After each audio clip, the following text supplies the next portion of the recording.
Greetings everyone, my name is Etterville, and welcome to the belated finale of my Let's Play of Drifting Lands.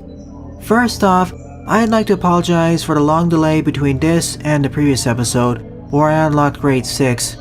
Simply put, I lost interest in the game, and certain elements were putting me off further. I'm sorry to say this, but as I complete the story and part of the post-game, I'll be ending the LP now and providing my overall thoughts on the game. I may, emphasis on may, come back to this title in the future and complete the remaining grades as bonus episodes, however. So let's start off with the graphics. This game uses 2D art for the cutscenes and characters, and 3D graphics for the gameplay. The ship and enemy designs are nothing to write home about, but they get the job done. The best parts of the game, I'd say, are the backgrounds and the particle effects of all the weapons. All in all, it was okay to decent on that front. Music was also fine, although outside of maybe one or two tracks, the music's nothing to write home about. It also gets the job done. Now onto the story. Like with the graphics and music, I feel it's serviceable, yet it felt like it ended too abruptly, where our team ended up getting refuge in the core. That would act like a nice halfway or two-thirds point for the storyline before we move on to the next major story beats, where we make plans to counterattack the redemption forces, because I doubt they'd give up that easily. Characters were identifiable, but most of them needed more time to be fleshed out. Outside of perhaps the engineer, his father, and the cultists, most of the characters were just there. Now onto the controls. Fun fact, I started playing this game using only a keyboard, but soon afterwards, I moved on to using a controller. But eventually, I moved back to playing with the keyboard once mouse support was added. I much prefer the added movement precision when playing with a mouse, but regardless of the input choice, the controls were responsive. Let's now talk about the meat of this game, the gameplay, starting off with the 3 different ship classes, each corresponding to a different gameplay style. First off, we have the Interceptor, heaviest firepower, fastest speed, but lowest resistance or armor. Marauder, jack of all trades, so medium speed, firepower, and resistance. And the Sentinel, lowest speed and firepower, but the greatest amount of armor, and it also has loot bonus.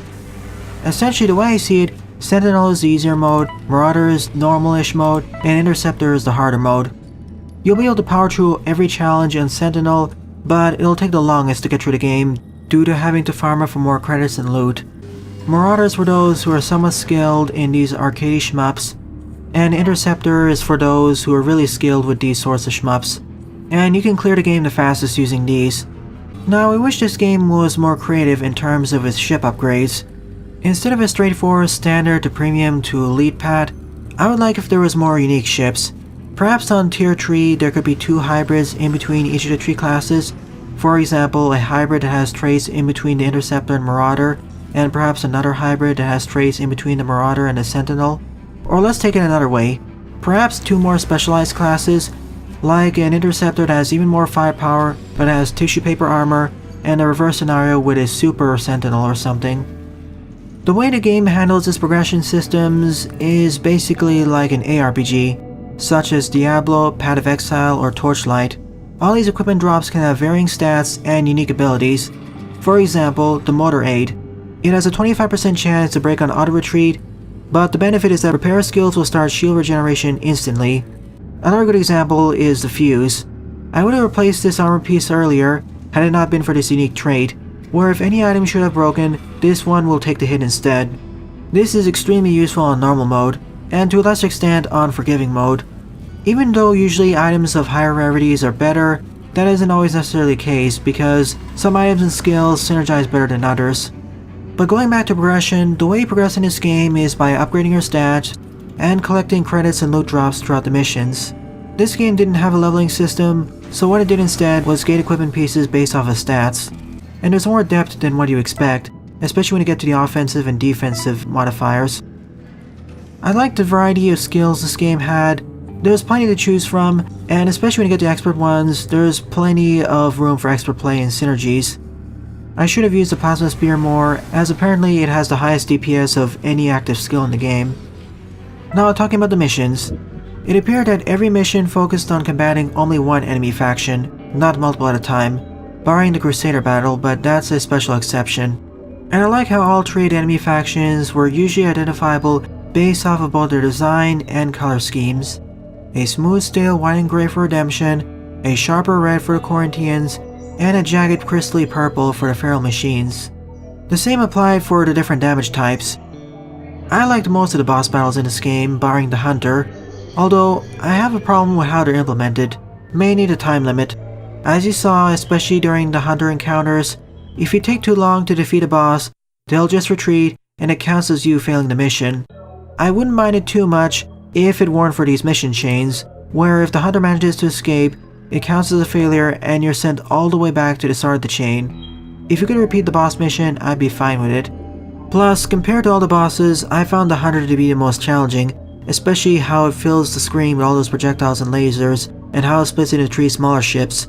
Even the Twin Guardians weren't that dangerous. I will say I wish there was one more boss from the Corinthian fleet and one more boss from the Feral Machines. Redemption had a single Guardian, Twin Guardians, and the Convoy, whereas the Corinthian fleet only had the Titan and Hunter. The Crusader is a special exception because it starts out as a Redemption boss, but turns into a Feral Machine at the end. Although now that I think about it, my problems with the time limit could also do with my setup too. As a few people pointed out, my DPS is relatively low for where I should be in the game. I guess I'm focusing too much on survivability and not enough on firepower. Then again, as you can see, some of my gear is not at the current level. By this point in grade 6, all my gear should be at least level 50 or close to that. But as you can see, I have some stuff that's definitely below that. For example, Fuse, Cold Fusion, and Motor Aid. Nevertheless, I would prefer if the time limit's removed, or it's made more apparent in the game itself that they're gonna leave in the next 30 seconds or minute, or you have the option of replaying the boss mission if it's in a chain. The game's difficulty was somewhat bumpy, but overall from grade to grade, the difficulty progression was fine. Starting off very easy with grade 1, kicking things up a notch with grade 2, and so on and so forth, resulting somewhat in a difficulty spike during grade 3 and 4. There'll probably be another difficulty spike once I make it to grade 7. Out of the 3 enemy factions, the most dangerous one was easily the Feral Machines, mainly as their antimatter weaponry can pierce right through my shields. The only way to negate or reduce the effectiveness of those attacks are to use skills or buy gear that resist antimatter.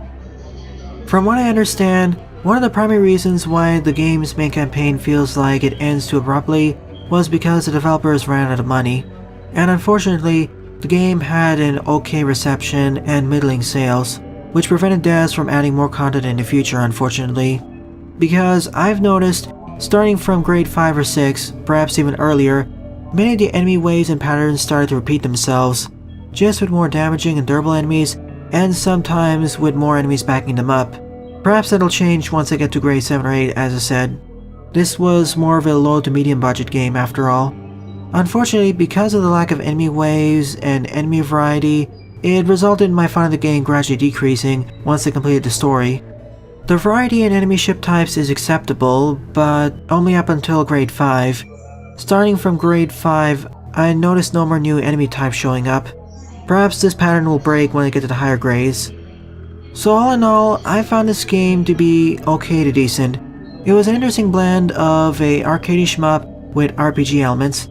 I like the ARPG-like loot system. I actually like how much is fleshed out with all the stats and whatnot. In fact, I say the amount of customization you have with your attributes, skills, stats, and equipment are the best highlights of the game.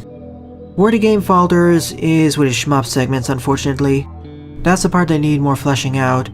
I'd like to emphasize how this game allows you to tailor your difficulty further outside of the normal versus forgiving mode choices at the beginning. For me, for example, I went with the Marauder as I'm somewhat experienced with shmups, but I'm not an expert, so it usually meshed well with my gameplay style. All in all, as much as I enjoyed this experience, I feel that the shmup levels should have had more fleshing out.